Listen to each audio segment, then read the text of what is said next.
Cole Whitaker came home to thank the woman who had carried him through hunger, grief, and every hard year before success.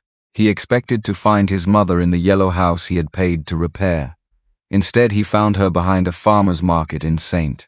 Louis, kneeling beside a trash bin, pulling bruised apples from a cardboard box while two vendors laughed. She looked smaller than he remembered, older, ashamed. And when Cole whispered, "Mom," she turned with fear in her eyes, not joy. Welcome to today's story. If you enjoy emotional drama and shocking twists, don't forget to like this video and subscribe for more unforgettable stories. And before we begin, let me know where you're watching from in the comments.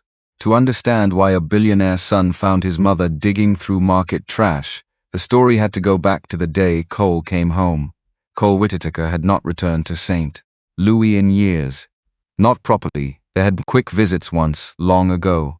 A conference downtown, a charity dinner, a cold hotel room where he had promised himself he would see his mother the next morning, then missed the chance because a flight changed and 3 investors were waiting in Boston. After that, life became a wall of meetings. Hospitals used his software, insurance companies fought to license it, medical networks praised his platform for saving time, saving money, even saving lives. People called Cole brilliant. They called him disciplined. They called him one of the most important men in health technology. But none of those people knew about Nora Whitaker. They did not know about the woman who had packed his school lunches when there was barely food for dinner. They did not know about the yellow house on Magnolia Street, where rain used to drip into a pot by the kitchen door. They did not know that every major award on Cole's office shelf had started with his mother working herself half to death so he could study. That was why he had come home this time, not for business, not for cameras, not for another speech in front of strangers. He had come to thank his mother. He had arranged a small dinner at her old house. Nothing public, nothing loud, just Nora, her favorite lemon cake from a bakery she used to pass but never enter, and a handwritten letter Cole had carried in the inside pocket of his coat. He wanted to sit at her kitchen table and tell her the truth, that every dollar had been because of her. That every room he walked into had her fingerprints on the door, that he had never forgotten. At least, that was what he had believed. For years, Cole had sent money home through the family account his uncle Martin Vale helped manage. Martin was Nora's younger brother. He lived nearby. He knew local banks, local repairs, local taxes, local forms. When Cole's company began growing too fast for him to breathe, Martin had offered to help. "Don't worry about your mother," Martin had said many times. "I'm here. I'll make sure Nora has what she needs." Cole had believed him because Martin was family, because Nora never complained, because money leaving Cole's account each month had looked, from far away, like love doing its job. The driver slowed in front of Magnolia Street just after noon. Cole leaned forward. The old neighborhood looked smaller than he remembered. The sidewalks were cracked. The maple trees had grown thick over the road. A blue sedan sat on blocks 2 houses down. Somewhere nearby, someone was mowing grass. Then the yellow house came into view. Cole's smile faded. The porch had been repainted gray. The flower boxes were gone.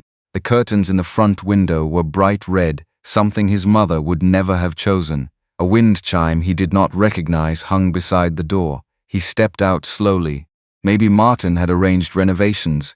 Maybe Nora had changed things. Maybe time had simply moved on without asking him. He walked up the path and knocked. A woman in yoga pants opened the door with a baby on her hip. Cole stared at her. She stared back. "Can I help you?" He looked past her shoulder into the hallway. New paint, new furniture, no framed photo of his father by the stairs, no little brass cross Nora kept above the entryway. "I'm looking for Nora Whitaker," Cole said. The woman frowned.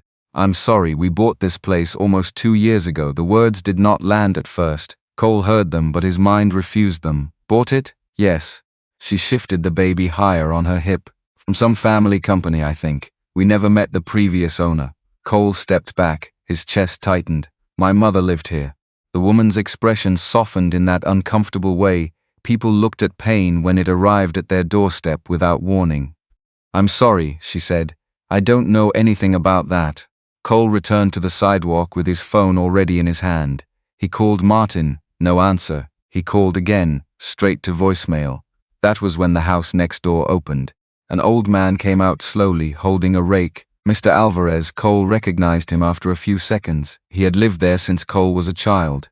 The old man looked at Cole's suit, then at his face. Cole? Yes, sir. Mr. Alvarez did not smile. That frightened Cole more than anger would have. You didn't know, the old man said quietly. Cole's throat went dry. Where is my mother? Mr. Alvarez looked down the street, as if checking whether someone might hear him. Then he said, try the farmer's market off Benton Avenue, backside, near closing time. Cole did not ask why, he should have. But something in the old man's face told him he was not ready for the answer. 20 minutes later, Cole stood behind the market, surrounded by the smell of spoiled fruit, wet cardboard and diesel from delivery trucks. And there she was, Nora Whitaker, his mother, kneeling beside a trash bin in a faded brown coat, placing bruised apples into a grocery bag with hands that trembled from cold or hunger or both. A boy stood beside her, thin, maybe 13. He wore a school backpack with one broken strap and kept watch while Nora searched the boxes. Every few seconds he looked toward the vendors, tense and protective. One vendor laughed. Look at her, he said, every day, like clockwork. Another shook his head. Some people got no shame. Cole felt something inside him go still, then break. Mom, he said. Nora froze. The boy turned first. Then Nora lifted her face. For 1 second, Cole saw recognition. Then fear swallowed it. She stood too fast and nearly fell. The boy caught her elbow. Cole, she whispered. He stepped toward her. But Nora grabbed his wrist with both hands. Her fingers were thin, desperate. You shouldn't have come, she said. Mom, what happened to you? Her eyes filled, but she shook her head hard. Please, she whispered. You have to leave before Martin finds out you're here. For a few seconds, Cole could not speak. The noise of the market seemed to drift farther away. The vendors, the delivery trucks, the voices, everything became distant. All he could see was his mother standing in front of him, frightened and trembling as though he were bringing danger instead of help. Martin? He asked quietly. What does Martin have to do with this? Nora looked over her shoulder, not casually, not the way people normally checked their surroundings. She looked the way someone looked when they had spent a long time being afraid. The boy beside her stepped closer, his thin shoulders squared slightly. Protective, Cole noticed it immediately. The kid couldn't have been older than 13, yet somehow he was standing between a billionaire and an elderly woman, as if he believed it was his job. Miss Nora, the boy said softly, maybe we should leave. Nora nodded quickly. Yes, Mom, Cole said. Please, just talk to me. Her eyes filled with tears, not dramatic tears. The quiet kind. The kind that came after years of carrying too much. I don't want trouble, she whispered. You have nothing to be afraid of. A painful expression crossed her face. That's what you think. Cole felt something cold settle inside his chest. Because this wasn't poverty anymore. This wasn't bad luck. This wasn't simply an elderly mother falling through the cracks. Someone had convinced her that help was dangerous. Someone had convinced her that her own son could make things worse. The boy touched Nora's sleeve. Let's go. Cole looked at him. What's your name? The boy hesitated, then answered, Caleb. Have you been helping my mother? Caleb shrugged awkwardly. She helps me too. The answer hit harder than Cole expected. His mother was digging through discarded food, yet somehow she was still helping other people. That sounded exactly like Nora Whitaker. She had always been that way, even when she had almost nothing. Mom, Cole said carefully, please come with me, we can talk somewhere quiet. Nora stared at him, then at the expensive suit, the polished shoes, the black SUV waiting nearby. For a second, she looked embarrassed, as if she suddenly remembered what she was carrying. The bruised apples, the torn grocery bag, the smell of spoiled vegetables on her coat. She lowered her eyes. I'm not dressed for places like that. The words nearly broke him. Not dressed for places like that, his mother. The woman who once wore the same coat for 7 winters so he could have school supplies. The woman who skipped meals so he could eat. The woman who had made every success in his life possible. She was worried about whether she looked acceptable enough to sit beside him. Mom, he said gently, you could walk into the finest restaurant in America wearing that coat, and I'd still be proud to be your son. Nora's lips trembled. Caleb looked away. The old woman took a slow breath, then finally nodded. All right. The ride to the hotel was quiet. Nora sat near the window. Caleb sat beside her. Cole sat across from them. Nobody seemed comfortable. The silence wasn't hostility. It was distance. Years of distance. Cole hated it. When he had imagined coming home, he had pictured stories, laughter, old memories. Instead, he felt like a stranger sitting across from his own mother. The hotel suite overlooked downtown St. Louis, floor-to-ceiling windows, soft lighting, fresh flowers, a bowl of fruit on the table. The moment Nora stepped inside, she stopped walking. Not because she was impressed, because she looked overwhelmed. Like someone entering a world that didn't belong to them. Caleb looked just as uncomfortable. "Have either of you eaten today?" Cole asked. Neither answered. That answer was enough. 20 minutes later, food covered the dining table. Soup, chicken, bread, fresh, nothing fancy, just real food, the kind people took for granted. Nora stared at the meal for several seconds before touching it. That hurt almost as much as finding her behind the market. Because hungry people looked at food differently. They didn't trust abundance. Not right away. As they ate, Cole watched her carefully. She was thinner than he remembered. Much thinner. Her hands shook slightly when she lifted a spoon. Her coat sleeves were worn at the elbows, and every now and then she glanced toward the door, still nervous, still waiting for something, or someone. Finally, Cole set down his fork. "Mom." She looked up. What happened? The question hung between them. Nora lowered her eyes for a moment. Cole thought she might refuse to answer. Then she sighed, a tired sigh. The kind that came from years of carrying disappointment. Life happened. No, his voice was calm, but not this, he gestured gently. "The house is gone." Nora flinched. "You were behind a market collecting food." Another flinch. "Someone told you to be afraid of me." Silence. "Mom, this didn't just happen." Caleb stopped eating. The room became very still. Nora stared at the table. When she finally spoke, her voice was barely above a whisper. "Things changed after I got sick." Cole's stomach tightened. "Sick? A few years ago." "What happened?" "I fainted." She rubbed her hands together. "Doctor said my blood sugar dropped too low." "Why didn't you tell me?" Nora gave a sad smile. "You were busy." The answer hurt because it wasn't angry. It was honest. Cole looked away briefly. He remembered the years, the meetings, the conferences, the investors, the endless promises to visit next month, next quarter, next year. Always later. Later had arrived. And his mother had been collecting food, a trash pile. After that, Nora continued, Martin started helping more. At the mention of his uncle's name, Caleb's face changed, only slightly, but Cole noticed. The boy suddenly looked uncomfortable, almost nervous. "Helping how? With paperwork?" "What paperwork?" "I don't know." She shook her head. "Bank things, medical forms, property forms." "Did you read them?" Nora looked embarrassed. "Not all of them." Cole closed his eyes for a second. His mother had never liked paperwork. Numbers stressed her. Official language intimidated her. She trusted people instead, especially family. "Why were you afraid when I showed up today?"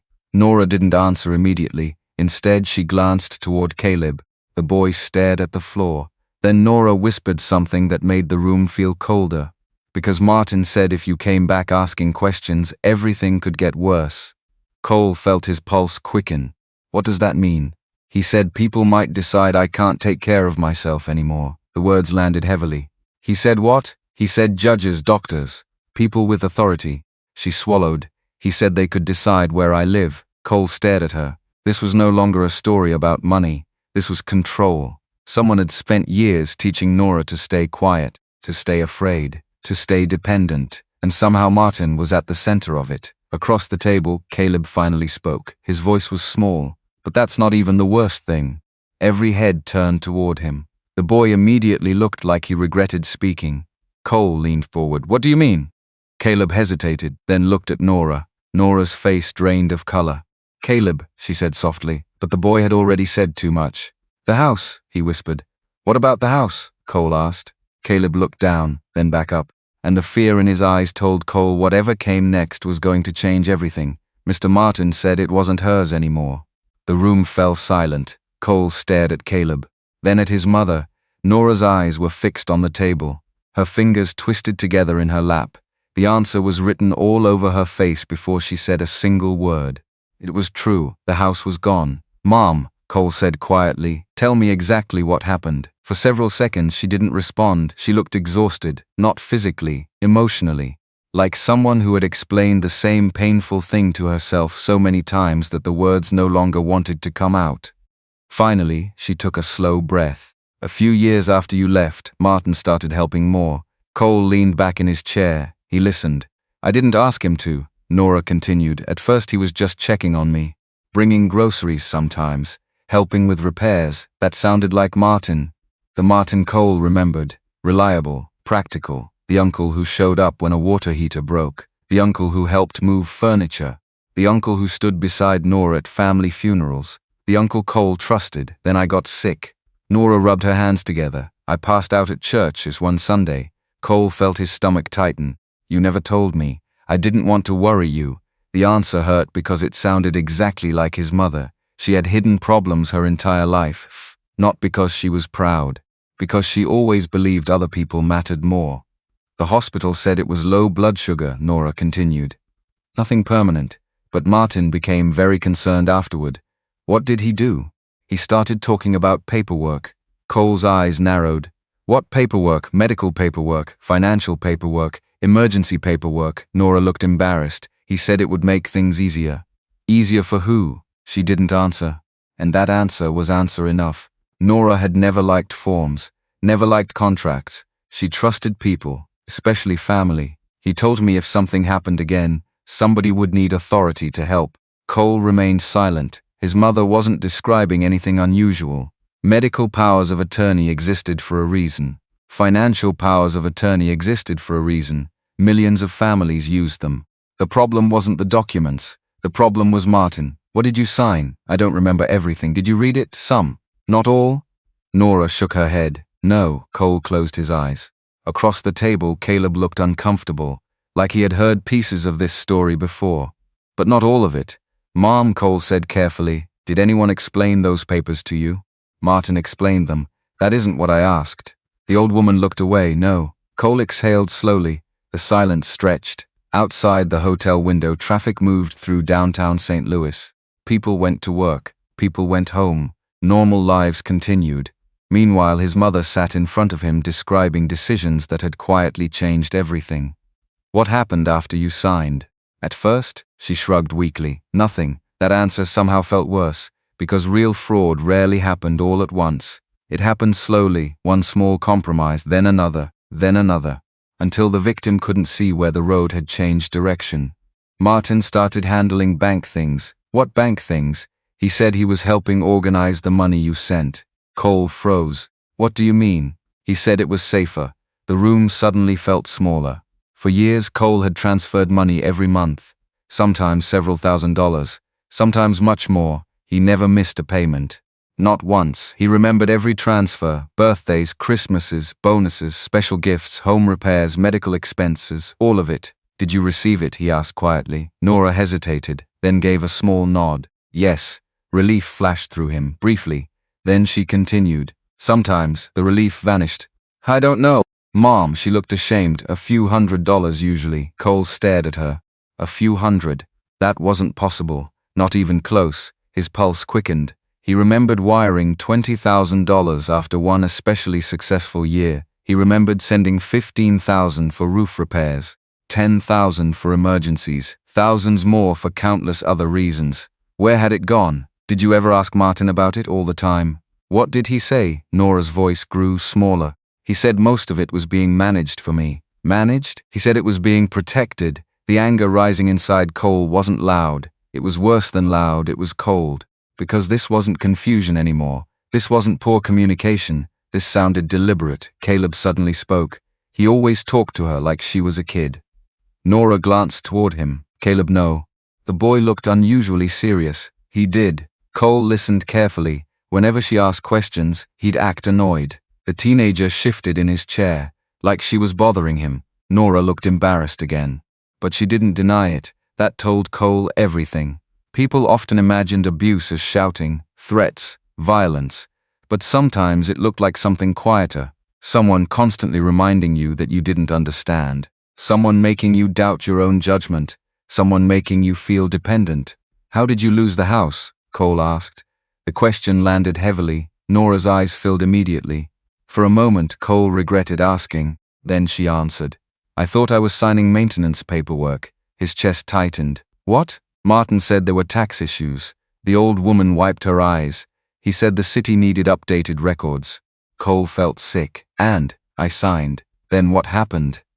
Months later, Nora explained strange letters began arriving, official-looking envelopes, notices she didn't understand. Martin always took them, always said he would handle them, always told her not to worry. One afternoon, she came home from a volunteer shift at church. A lock had been changed. Her key didn't work. A man she had never seen before informed her that the property belonged to someone else. Cole could barely breathe listening to it. His mother stood outside her own house holding grocery bags while strangers explained she no longer lived there, and she had faced it alone, completely alone. What did Martin say? Nora laughed softly, a sad laugh. He said there must have been some misunderstanding. Cole looked away, the room blurred for a second, because he could picture it. Martin arriving. Calm, reasonable, comforting, promising to fix everything, while secretly being responsible. A knock interrupted the silence. Room service, clearing plates, nothing important. Yet Nora visibly jumped. Cole noticed, so did Caleb. Fear had become a habit. That realization hurt almost as much as everything else. When the door closed again, Caleb stood. "I need to show you something." Nora's head snapped toward him. "Caleb." The boy hesitated, then reached into his backpack. An old phone appeared. The screen was cracked. The case was peeling. "This is why Martin doesn't like me." Cole felt a chill. "What is it?" "A video." Nora looked terrified. "Caleb, no." The boy swallowed. "See it." Cole took the phone. His thumb hovered over the screen. The file was only 38 seconds long, recorded behind the farmer's market, several months earlier. The date appeared at the top. Cole looked up. "What is this?" Caleb's voice was barely audible. "I was hiding behind the storage shed." Cole pressed play. The screen flickered. Shaky footage, poor audio, but clear enough. Martin stood a few feet away from Nora, his back partially turned toward the camera. Nora looked frightened, smaller, defeated. Cole turned up the volume, then listened, and what he heard made every muscle in his body go rigid. At the end of the recording, Martin pointed toward the street and said coldly, "That house doesn't belong to you anymore, Nora." Cole replayed the video 3 times. The footage was shaky. The audio crackled. Half of Martin's face never appeared clearly on screen. But none of that mattered. The voice was unmistakable. The words were unmistakable. "That house doesn't belong to you anymore, Nora." When the video ended, nobody spoke. Caleb sat stiffly in his chair, watching the floor. Nora looked exhausted. Cole stared at the frozen image on the cracked phone screen. For years, he had built systems designed to uncover hidden patterns in mountains of data. He knew how fraud worked. He knew how people concealed information.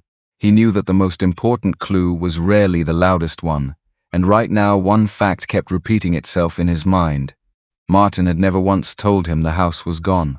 Not once. "How long ago was this?" Cole finally asked. "About 8 months, Caleb said. 8 months. Cole slowly set the phone on the table. 8 months ago, he had been speaking at a healthcare conference in Chicago. 8 months ago, he had sent another transfer to help his mother. 8 months ago, she had apparently already lost her home. The realization made him feel sick. Nora wiped her eyes. "I didn't want you to find out this way." Cole looked at her. "How did you want me to find out?" She had no answer because there wasn't one. The truth had become too tangled, too painful, too late. A knock sounded at the suite door. This time it wasn't room service. One of Cole's security staff stepped inside. "Sir." The man's expression was serious. "What is it?" "Someone is asking for you downstairs." Cole frowned. "Who?" The guard hesitated. Martin Vale. The room froze. Even Caleb visibly tensed. Nora's face lost color. "No," she whispered. Cole stood slowly. "Did he say why he's here?" "He says he's family." Of course he did, family. The word felt different now. He glanced toward his mother. Fear, real fear. That was what he saw. Not irritation, not annoyance, fear. "Mom," he said gently, "you don't have to see him." Nora looked down. For several seconds she said nothing. Then she surprised him. "I don't want to hide anymore." The words were quiet, but something about them felt important, as if they had taken years to say. Cole studied her face. There was still fear there, but something else had appeared beside it. Fatigue, the kind that eventually becomes courage, because carrying fear forever becomes exhausting. "All right," Cole said. Then he looked at his security team. "Bring him up." 10 minutes later, Martin Vale walked into the suite. He looked exactly as Cole remembered. Neatly dressed, clean-shaven. Gray hair combed carefully, the same calm face that had reassured people for decades. For one brief moment, Cole understood why his mother had trusted him. Martin looked like trust, That was part of the problem. His eyes immediately found Nora. "Thank God you're okay." Nora looked away. Martin's smile flickered, only slightly. Then he turned toward Cole. Cole. He spread his arms. The gesture felt practiced, warm, familiar, almost convincing. "Cole, it's good to see you." Cole didn't move. The silence stretched. Martin slowly lowered his arms. His smile remained, but it became tighter, more cautious. "You came home without telling anyone." Cole remained standing. "So did you." Martin glanced around the suite, then settled into a chair without being invited, comfortable, confident, as if he belonged there. "I've been worried," he said. "About Mom, of course." Cole almost laughed. Instead, he sat across from him. "Interesting." Martin blinked. "What does that mean?" "It means I found her behind a market digging through discarded food." Silence. Martin's expression barely changed. That caught Cole's attention. No shock, no outrage, no confusion, nothing. Just calculation. Then came the sigh, the disappointed family member sigh, the one designed to make other people feel unreasonable. "I was afraid this might happen." Cole stared at him. "What exactly were you afraid would happen?" Martin leaned forward. "What Nora isn't telling you is that things have been difficult." The answer immediately irritated Cole. Because it wasn't an answer. It was a diversion, Martin continued. "She's had health problems, a blood sugar episode years ago, among other things." Cole's eyes narrowed. "What other things?" Martin spread his hands. "Memory issues." Nora immediately looked up. "No," her voice shook, but it was firm. "No, Martin." Martin ignored her. "Sometimes she forgets sad conversations." "That's not true." "Sometimes she misplaces paperwork." Nora looked hurt. "Everyone misplaces paperwork." Martin continued as if she hadn't spoken. "And after she started struggling financially, Cole interrupted. "Yes."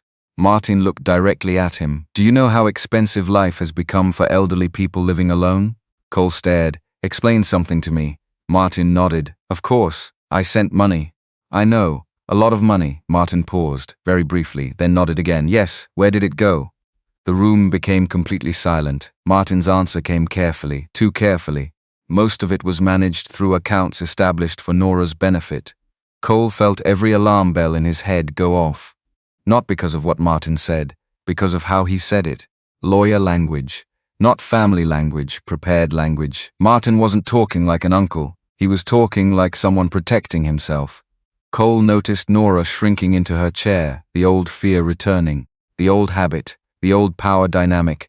Then Caleb suddenly spoke, unexpectedly, boldly. "You told her she'd lose everything if she called him." Every adult in the room looked at the boy. Martin's eyes landed on Caleb. For the first time since entering the suite, something cold appeared behind the smile. Just for a second. Then it vanished. "I don't know who this child is."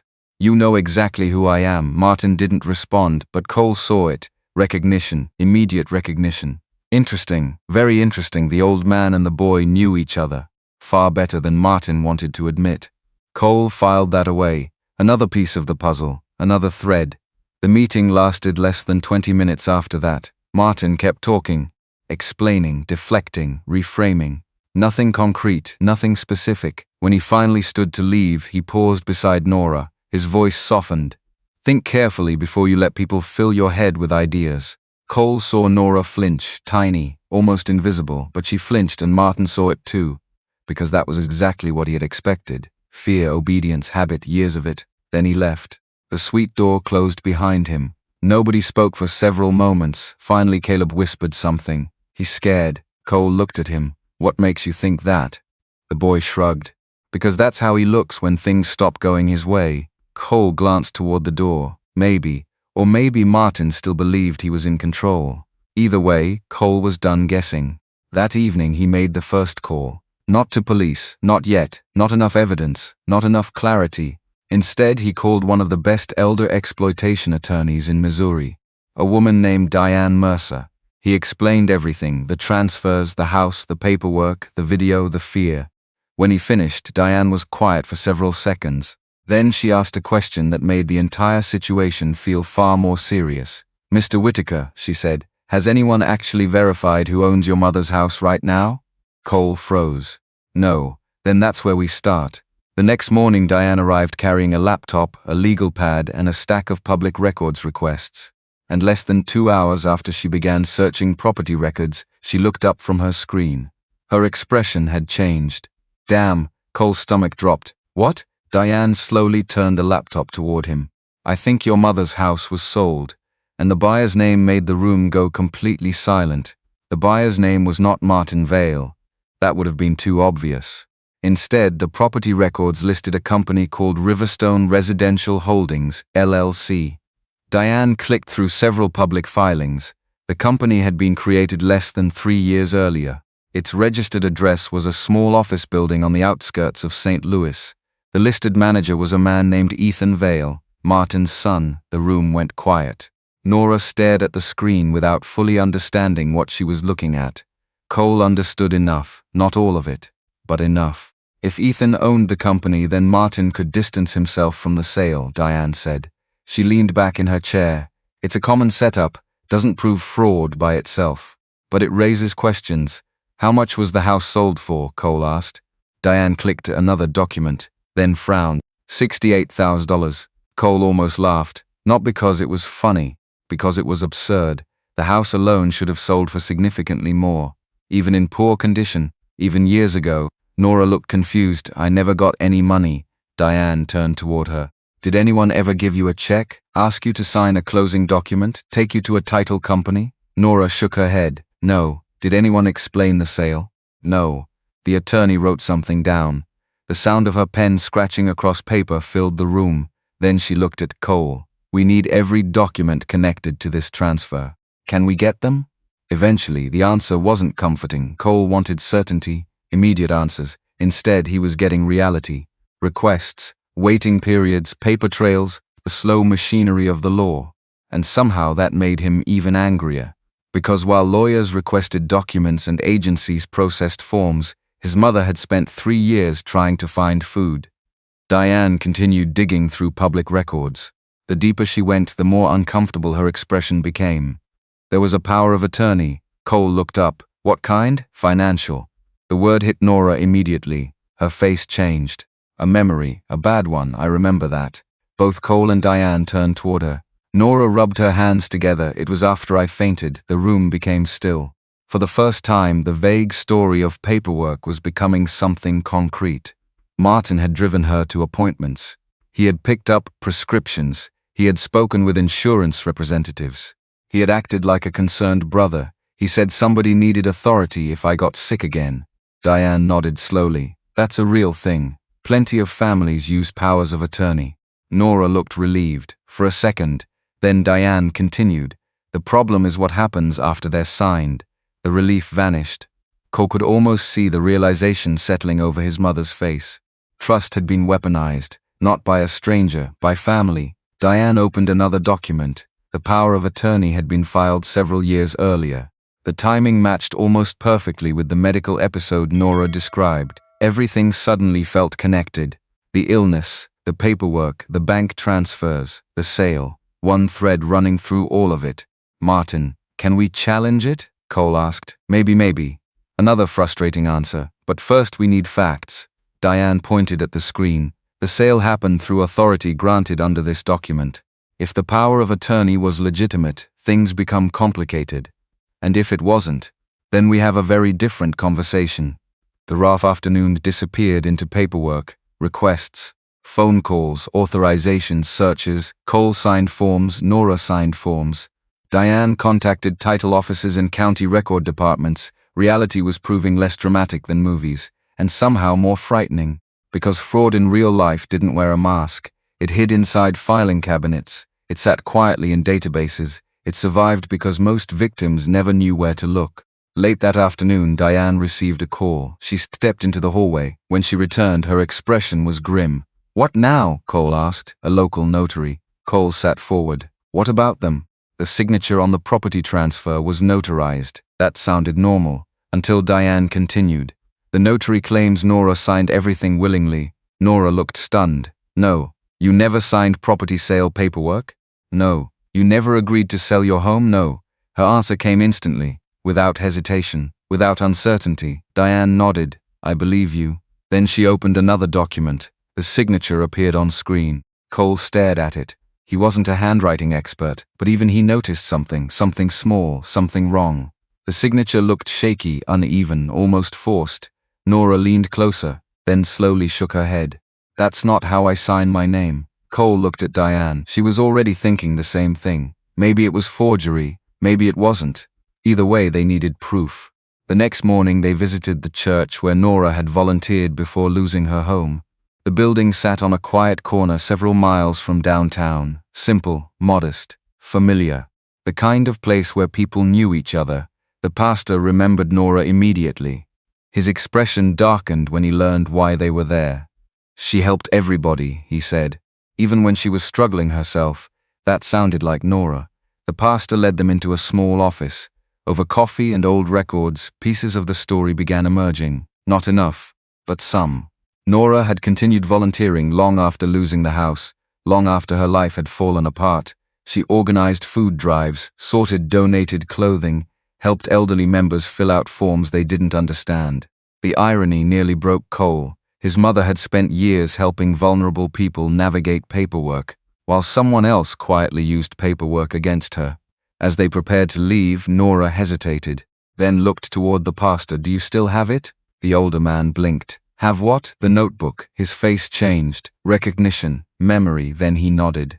A few minutes later he returned carrying a worn blue notebook. The cover was faded, the corners bent. Nora stared at it, almost lovingly. I thought it was gone. What is it? Cole asked. She opened the notebook carefully. Inside were handwritten entries, dates, small amounts of money, notes, receipts tucked between pages. Diane immediately leaned closer. What am I looking at? Nora swallowed. I started writing down what Martin gave me. Cole frowned. What do you mean, bring cash? The room fell silent. Nora turned pages slowly. Every entry was there. $50, $80, $100, $75, tiny amounts, scattered across years. Diane's eyes widened. She grabbed a calculator, then another document, then another. For 20 minutes nobody interrupted her. She kept comparing dates, cross-checking records, doing math. Finally she looked up. What is it? Cole asked. The attorney exhaled slowly. These numbers aren't even close. His stomach tightened. Close to what? The money you sent. The gap wasn't thousands. It wasn't tens of thousands. It was enormous. The notebook showed only fragments, tiny pieces, a few dollars here, a few dollars there. Nothing remotely matching the transfers Cole remembered. Diane looked at him, then at Nora, then back at the notebook. And for the first time since she arrived, she stopped sounding cautious. This wasn't a misunderstanding. The room became very quiet. Nora looked down at her hands. Cole felt his jaw tighten. Years of sacrifice, years of trust, years of silence. The attorney closed the notebook carefully. Now we need bank records, and once we get them? Cole asked. Diane met his eyes. Then we'll know exactly how much money disappeared. But before anyone could say another word, her phone vibrated. She glanced at the screen, then frowned. A second later she stood. That's strange. What, the notary? Cole felt his pulse jump. What about them? Diane looked up slowly. The office says she left town yesterday. Silence. Nobody moved. Nobody spoke. Then Diane added the part that chilled the room. And nobody seems to know where she went.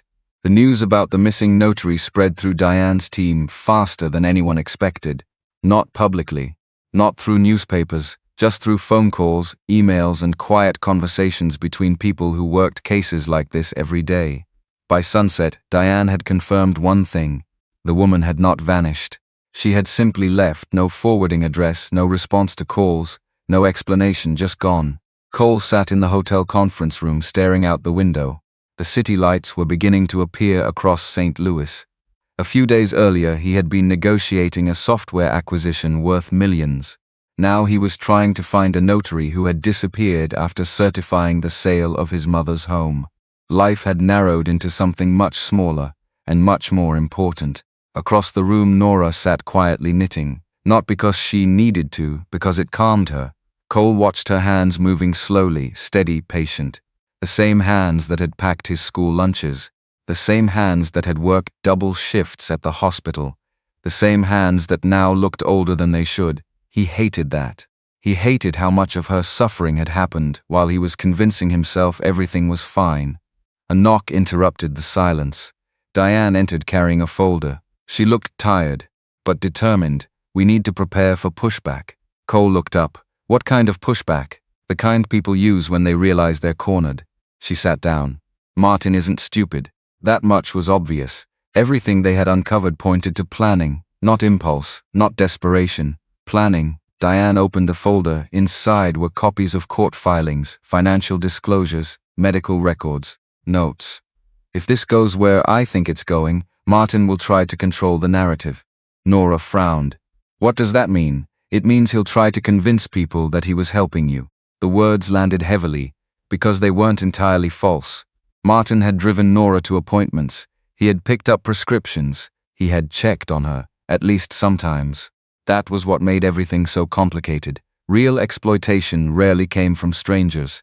It came from people trusted enough to get close. Diane continued. If he argues that you were struggling with memory issues, he may claim he stepped in because someone had to. Nora lowered her eyes. For a moment she looked ashamed. Cole immediately noticed. Mom. She looked at him. You don't have to defend him, I'm not. Her voice was soft. I just keep wondering when it changed. Nobody answered. Because they all knew exactly what she meant. When had Martin stopped being her little brother? When had concern become control? When had help become theft?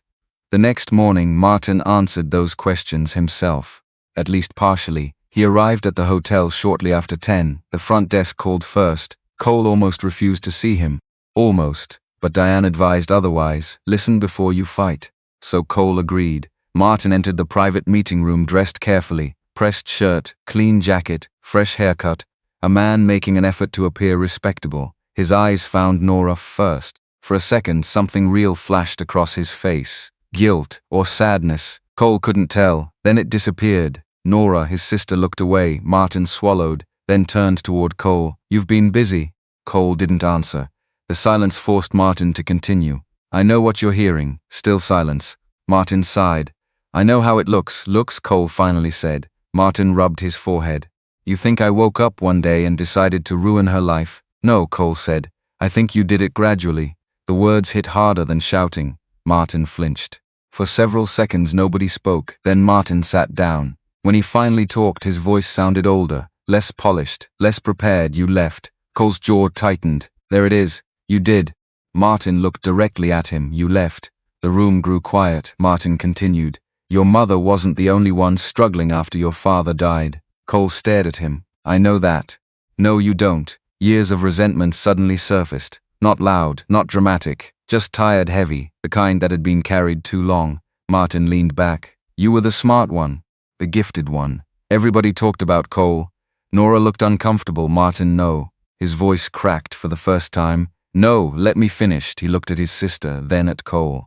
I stayed here. Nobody interrupted. I buried my own business. I worked jobs I hated. I watched people leave town and succeed. His eyes settled on Cole, and every year your name got bigger. There it was. Not justification, not an excuse, but the wound underneath everything. Envy, humiliation, years of it. I helped your mother. Martin's voice softened. At first, I really did. Diane listened carefully. Every word mattered. Every admission mattered. Martin continued. Then I started borrowing. Nora closed her eyes. The sentence hurt because it sounded honest. Maybe the first truly honest thing he'd said. I told myself I'd pay it back. He laughed bitterly. You know how people do that? They cross one line, then another, then another. Cole said nothing. Because deep down he knew Martin wasn't describing a monster. He was describing a human being who had spent years giving himself permission. Martin looked at Nora. I never planned for this. You took my house. The words came from Nora quietly, but they hit harder than anything else. Martin's shoulders sagged. For a moment he looked like a defeated man. Then something shifted. Fear, raw fear, and fear made him dangerous again. You don't understand what's coming. Diane immediately noticed the change. What does that mean? Martin ignored her. He stared directly at Cole. You think you've won because you hired lawyers. We're just finding facts. Martin laughed. You think facts matter? His smile carried no humor. You left for years. She ended up homeless. Cole felt anger rising. Martin saw it and pressed harder. If this goes public, people will ask questions. Diane folded her arms. What questions? Martin looked at Cole. The obvious ones. Nobody spoke. Then Martin said it. Where was the billionaire's son while his mother was sleeping in church storage rooms? The words landed like a punch, because they contained enough truth to hurt. Cole hated that. Martin stood. I'll tell my side. Diane's eyes narrowed. That's your right, and if Nora keeps letting him manipulate her, I'll seek emergency guardianship. The room froze. Even Nora looked stunned. You wouldn't. Martin looked at his sister. For a brief second, something broken appeared in his eyes. Then it vanished. I might. The threat hung in the air. Legal, real, possible. Then Martin left. The door closed behind him. Nobody moved.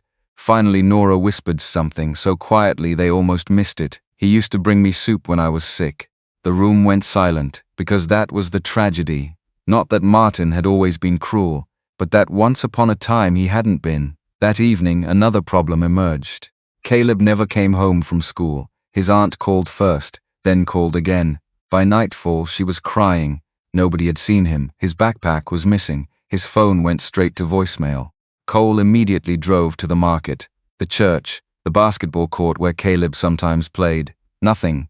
No sign of him. Near midnight, Cole stood outside beneath a street lamp, staring at the dark street ahead. Fear tightened in his chest. Not because he believed the worst, not yet, but because he remembered Martin's expression earlier. The desperation, the panic, the feeling of a man losing control. Then Cole's phone rang. Unknown number. He answered instantly. Hello? For a second there was only breathing. Then Caleb's frightened voice came through the line. Cole, the connection crackled. Caleb? Where are you? The boy sounded like he was trying not to cry, and then he said the words that made Cole's blood run cold. I think Martin found out about the video. Caleb, where are you? Cole pressed the phone harder against his ear and stepped away from the street. The boy's breathing was shaky. I don't think he saw the video, Caleb said. But he knows I talked to you. Where are you? A pause, then a quiet answer. The downtown library. Cole closed his eyes. Relief hit first, then concern. Stay there. Don't leave. I'm coming. The call ended. Within 20 minutes, Cole was pulling into the library parking lot. The building was nearly empty. Most of the lights inside had already dimmed. He found Caleb sitting alone near a back corner on the second floor. A backpack rested beside him. The boy looked exhausted, like someone who had spent the entire day waiting for bad news. When he saw Cole, he stood immediately. For a second, he looked like he might cry. Instead, he swallowed hard. I didn't know where else to go. Cole placed a hand on his shoulder. You did the right thing. They sat together near a window overlooking the dark street. For a while, neither spoke. The silence wasn't uncomfortable. It was the silence of two people trying to calm down after fear. Finally, Caleb opened his backpack. I didn't just leave because of the video. Cole frowned. What do you mean? The boy reached inside and pulled out a faded canvas bag, old, dusty, tied shut with a piece of string. Nora asked me to keep this. Cole stared at it. When? Months ago. Caleb looked down. She said if anything ever happened to her, I should give it to someone who would help. Cole felt something tighten in his chest. Months ago, his mother had already been preparing for the possibility that nobody would protect her. Slowly he untied the string. Inside were papers, old receipts, envelopes, a small notebook, several photographs. Nothing looked important at first glance. But Diane had taught him something during the past week. Evidence rarely announced itself. Sometimes truth hid inside ordinary things. Back at the hotel, Diane spread everything across the conference room table. Nora sat nearby quietly, watching, waiting. One by one they examined the contents: prescription receipts, church meal vouchers, handwritten notes, utility bills. Most seemed insignificant, until Diane opened the small notebook. She froze. What is it? She turned it to a Cole. Every page contained dates, amounts, short notes, nothing more. At first he didn't understand, then he did. Nora had been keeping track. Every dollar Martin gave her, every month, every payment. The notebook stretched back years. Diane began comparing the entries to the banking records already collected. The difference was staggering.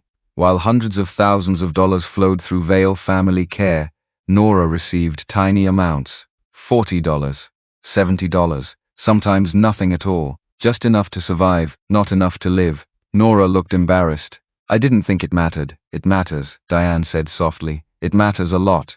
For the first time, Cole saw something besides anger on Diane's face. Respect. Because his mother had done what many vulnerable people never thought to do. She had kept records. Not because she suspected fraud, because she was careful. Because she had spent her entire life making every dollar count. The next discovery came from a photograph. It showed Nora standing outside a church community center. Beside her stood Martin. Both were smiling, nothing unusual, until Diane checked the handwritten note on the back. Volunteer Appreciation Day, October 17th, 3 years earlier. Cole remembered the date immediately, the forged power of attorney. The same day. Diane's eyes narrowed. Where did this come from? Caleb shrugged. It was already in the bag. The next morning, Diane tracked down the volunteer who had taken the photo, an older woman named Karen. She still had the original image stored on an old phone, and because modern phones automatically recorded details, the file contained metadata. Time, date, location, everything. The timestamp placed Nora at the church during the exact hours she supposedly signed legal documents at the notary office. A real-world detail, small, simple, powerful, the kind judges trusted. For the first time, Cole saw genuine excitement in Diane's team, not confidence, momentum. The truth was starting to leave fingerprints. 2 days later, another breakthrough arrived. A hospital records specialist responded to Diane's request. The records from Nora's collapse years earlier were finally reviewed by an independent medical expert. The conclusion was straightforward. Nora had experienced low blood sugar. Nothing more, no diagnosis of dementia, no cognitive impairment, no evidence she lacked decision-making capacity.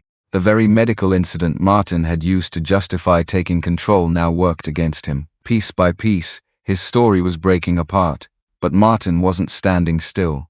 That became obvious when Diane received a call from one of the local banks. A former employee had asked to speak privately. His name was Thomas Avery, retired, 71 years old. He agreed to meet. The conversation took place in a diner near the river. Thomas arrived carrying a folder. His hands shook slightly as he sat down, not from fear. Age. He listened carefully while Diane explained the case. Then he nodded. I thought something wasn't right. Cole leaned forward. What do you mean? Thomas opened the folder. Years earlier, he had handled several transactions connected to Vale Family Care. Nothing illegal on the surface, but unusual. Large deposits, frequent withdrawals. Multiple elderly account holders connected to family members living out of state. The pattern bothered him. Not enough to prove fraud, enough to remember. Then Thomas said something that changed the entire scope of the case. It wasn't just your mother. The diner suddenly felt smaller. Cole exchanged a glance with Diane. Thomas continued. There were others, 3 names, 3 elderly residents, all with adult children working elsewhere, all connected to Martin's company, all receiving far less money than records suggested. For several seconds nobody spoke, because the story was no longer about one family. It never had been. Martin had simply started with the person who trusted him most, his own sister. That night, Diane filed additional requests. More subpoenas, more financial reviews, more interviews. The case expanded, and as it expanded, Martin became increasingly desperate. Bank records showed attempts to close accounts, delete digital access, move funds. But federal banking regulations worked against him. Transaction histories remained, audit trails remained, electronic records survived. The truth had already been written down. He could not erase it now. 3 days later, a new development arrived. The probate court scheduled an emergency hearing. Cole expected relief. Instead, he received another shock, because Martin had filed first. The paperwork sat on Diane's desk. Official, stamped, real, petition for guardianship. Martin was asking the court to declare Nora incapable of managing her own affairs, incompetent, vulnerable, unable to make decisions. The room fell silent. Nora stared at the documents, her face slowly drained of color. Not because she believed the accusations, because she understood what they meant. Everything she had endured, everything she remembered, everything she knew, could suddenly be questioned. Cole moved beside her. His mother looked smaller again. Not weak, just wounded, as if someone had found a new way to tell her she didn't matter. Diane carefully closed the folder. Then she looked directly at Nora. We can fight this, Nora nodded, but tears filled her eyes anyway, not from fear, from heartbreak. Because the little brother she once trusted with her life was now trying to convince a court that her voice no longer belonged to her. And in 2 weeks they would all be standing before a judge. The probate courtroom was smaller than Cole expected. No dramatic wood-paneled chamber, no rows of spectators.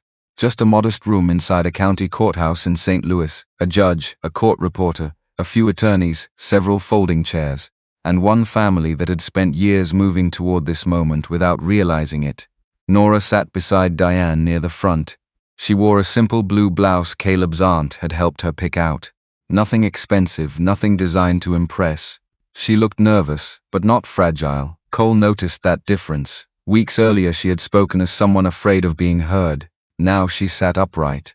Quiet, determined. Across the room sat Martin. For the first time since Cole's return, he looked genuinely tired. The confidence was still there, but it was thinner now, worn down around the edges. Beside him sat his attorney, a man with silver hair and a stack of folders. The judge entered, everyone stood, then the hearing began. Martin's attorney spoke first. The strategy became obvious almost immediately. This wasn't about proving Martin was a hero, it was about making everyone else look irresponsible, especially Cole. The attorney described Nora as vulnerable, confused, dependent. He spoke about her homelessness, her unstable living situation, her declining health. Then he turned toward Cole. A successful son returning after years away cannot rewrite history simply because he feels guilty. The words landed hard, not because they were entirely true, but because they contained enough truth to sting. Cole felt it. He had been absent. He had trusted paperwork instead of presence. He had believed money was protection. Martin watched him carefully, waiting, hoping. But Cole didn't react, he simply listened. Then the attorney pushed further. If Mr. Whitaker had been actively involved in his mother's life, perhaps none of this would have happened. Nora lowered her eyes. Cole felt the familiar weight of guilt pressing against his chest. Then something unexpected happened. Nora reached over and squeezed his hand. Just once, a small gesture, but enough to remind him why he was there. The hearing continued. The attorney painted Martin as the brother who stayed, the one who handled appointments, bills, prescriptions, paperwork, responsibilities, and to some extent that story wasn't entirely false. That was what made it dangerous. Martin had helped, once, before helping turned into controlling, before controlling turned into stealing. When it was Diane's turn, she didn't start with accusations. She started with reds, bank statements, transfer histories, account registrations, one document at a time, one fact at a time, no drama, just evidence. The judge listened carefully. The room grew quieter with every page. Diane showed how hundreds of thousands of dollars passed through accounts connected to Vale Family Care.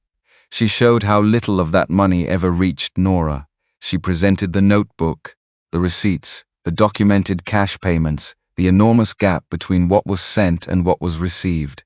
Then came the hospital records. An independent medical review confirmed that Nora had suffered temporary low blood sugar. Nothing more. No dementia, no cognitive impairment, no medical justification for removing her decision-making authority. Martin's attorney objected twice. Both times the judge allowed the evidence. The foundation was solid. The records spoke for themselves. Then Diane presented the photograph, the one found inside Caleb's canvas bag. The church volunteer who took it testified remotely. The original digital file appeared on a screen. Metadata, timestamp, location information all verified. The image placed Nora at a church event during the same period. She supposedly signed critical legal documents elsewhere. Martin stopped looking at the screen. Instead, he stared at the table. The first crack had appeared. Then came the video. Caleb's video. The courtroom became very still. Before it played, Diane requested permission for Caleb to testify with support from a court-appointed social worker. The judge agreed. A few minutes later, the boy entered. His hands trembled. He looked terrified, but he came anyway. Cole felt proud of him, not because he was brave, because he was scared and came anyway. That was real courage. The social worker sat beside him while Diane asked simple questions. Nothing complicated, nothing designed to trap him, just the truth. Caleb described how Nora had helped him after his mother's death, how she shared food when she barely had enough herself, how he often stayed near the market after school, how he had witnessed arguments, threats, warnings. Then the video played. The footage wasn't perfect, shaky, partially obscured, recorded on an old phone, but the voices were clear, Martin's voice most of all. The room listened as he warned Nora not to contact Cole, not to ask questions, not to challenge paperwork. Then came the line everyone heard, the line that changed everything. The house doesn't belong to you anymore. Silence followed, heavy silence. Martin stared straight ahead. For the first time all morning he looked defeated. But the hearing wasn't over. One more witness remained. Nobody expected him. Not even Cole, the vendor from the market. The same man who had mocked Nora while she searched through discarded food. The same man Cole had confronted weeks earlier. He walked slowly to the witness stand. Nervous, ashamed, his voice shook. At first he confirmed what everyone already knew. Nora had been collecting discarded produce for years. Then he admitted something else. Something worse. Martin had visited the market. More than once. He had spoken privately with several vendors. He had encouraged them to describe Nora as unstable if anyone ever asked questions. The vendor swallowed hard, then looked toward Nora. I lied. No excuses, no explanations. Just the truth. I shouldn't have. The courtroom remained silent. Some apologies come too late, but they still matter. Diane finished with one final piece of evidence. Bank transfers. The earliest withdrawal Martin made from funds intended for Nora. The date appeared on the screen. Then another document appeared beside it. A prescription invoice. Heart medication. The money Cole had originally sent to help pay for it. The room understood immediately. The first money Martin took wasn't extra money. It wasn't unused money. It wasn't forgotten money. It was money intended for Nora's medication. The realization hit like a physical blow. Even Martin seemed unable to look at the documents. His attorney stopped objecting, stopped arguing, stopped speaking altogether. When the judge finally addressed the courtroom, everyone listened. The decision wasn't a criminal verdict. That would come later through separate proceedings. But it was enough. The court suspended Martin's authority immediately. The power of attorney was frozen. The guardianship request was denied. Relevant accounts were ordered reviewed and protected. A formal elder exploitation investigation would proceed. The words were calm, procedural, almost boring, yet they changed everything. For the first time in years, Nora's voice legally belonged to her again. The hearing ended. People began gathering papers, closing folders, standing, breathing again. Cole felt something inside him loosen. Not victory, relief. There was a difference. As they prepared to leave, Martin remained seated, alone, smaller than before. Not because he had lost, because the story he had told himself for years had finally collapsed. Cole looked at him once, then walked away. Outside the courthouse, reporters had gathered. Word had spread. Questions waited. Cameras waited, but Nora barely noticed any of it. She stood quietly beside the courthouse steps, watching people pass, watching traffic move, watching ordinary life continue. Then she turned toward Cole, her eyes filled with tears. Not dramatic tears, tired tears, the kind that come after carrying something for too long. Cole stepped closer. She reached up and touched his face the way she used to when he was young. Then she asked a question so soft that nobody else heard it, only him. Do you blame me for trusting him?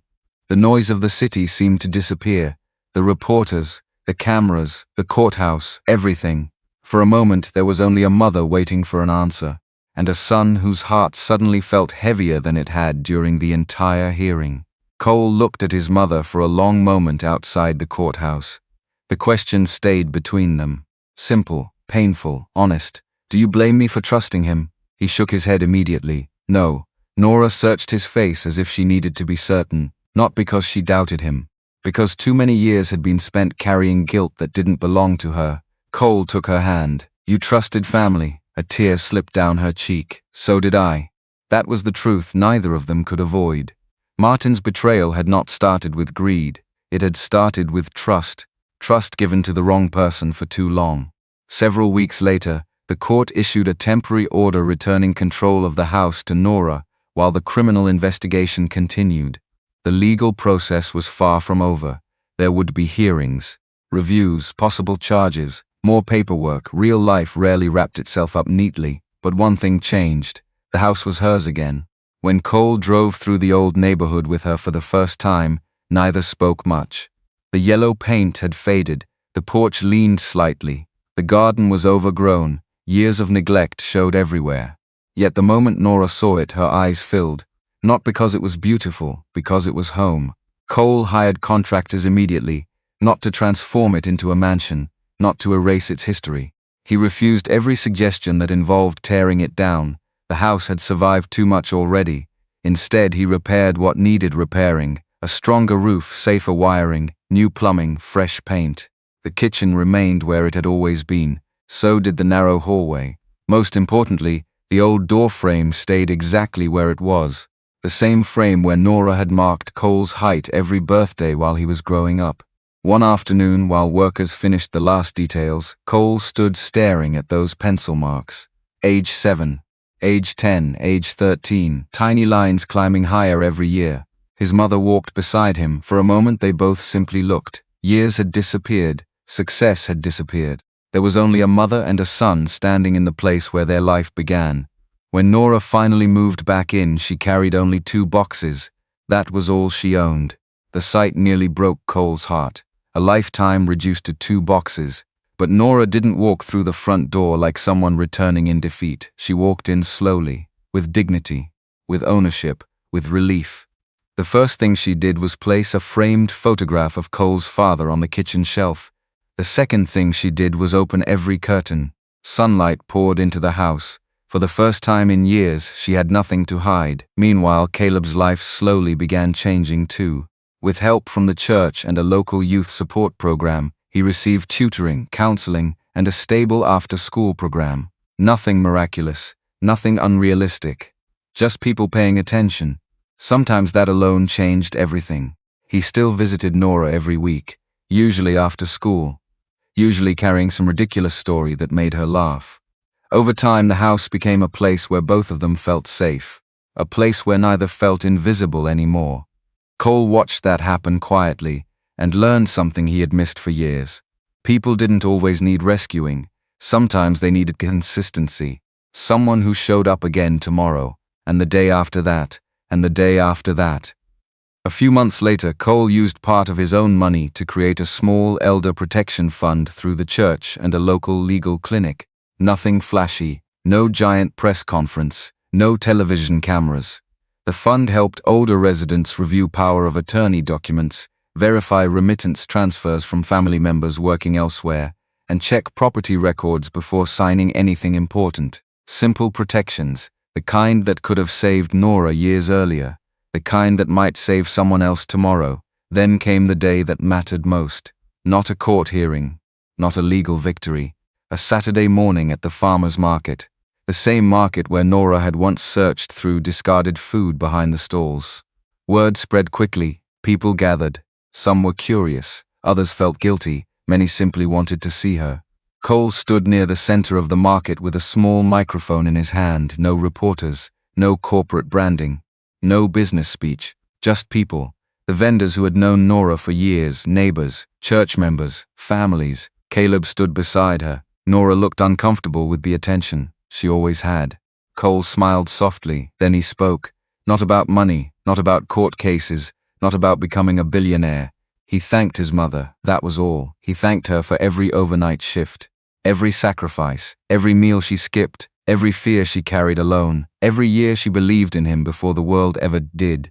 The market grew quiet. Several people wiped away tears. Then something unexpected happened. The vendor who had mocked Nora stepped forward. The same man who had laughed while she searched through discarded produce. His face was red with embarrassment. He looked older somehow. Smaller. I owe you an apology. The words came slowly, awkwardly, honestly.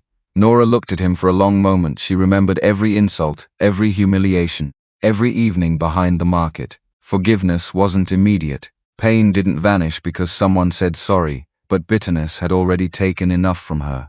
So she nodded. Not because she forgot, because she wanted peace more than revenge. The man lowered his head, and for the first time he seemed relieved. As the gathering ended, people stayed behind talking, laughing, sharing food. Children ran between the stalls. Life moved forward. Cole stood near the edge of the market, watching his mother. She was talking with Caleb, smiling, really smiling, not pretending, not surviving, living. For years he had believed success meant sending money, building wealth, providing security from a distance. Now he understood how incomplete that idea had been. Money could buy comfort, lawyers, repairs, protection, but it could not replace presence. It could not sit beside someone who was lonely. It could not notice fear hiding behind a forced smile. It could not hold a trembling hand. That required something else, something far more personal. As the sun began to set, Nora joined him. She slipped her arm through his. just like she had when he was young. "I don't need you to give me back the years we lost," she said quietly. Cole looked at her. She smiled. "I just want the years we have left. No fear, no anger, no conditions, just truth." And somehow that was worth more than every dollar he had ever earned. They stood there together watching the evening light settle over the market. A mother who had finally been seen, a son who had finally come home, and a future that, while imperfect, no longer belonged to fear. If this story made you think about someone who once sacrificed for you, maybe take a moment to reach out to them. And if you'd like, share your thoughts below. Sometimes the words we say today become the ones we are most grateful we didn't wait to say tomorrow.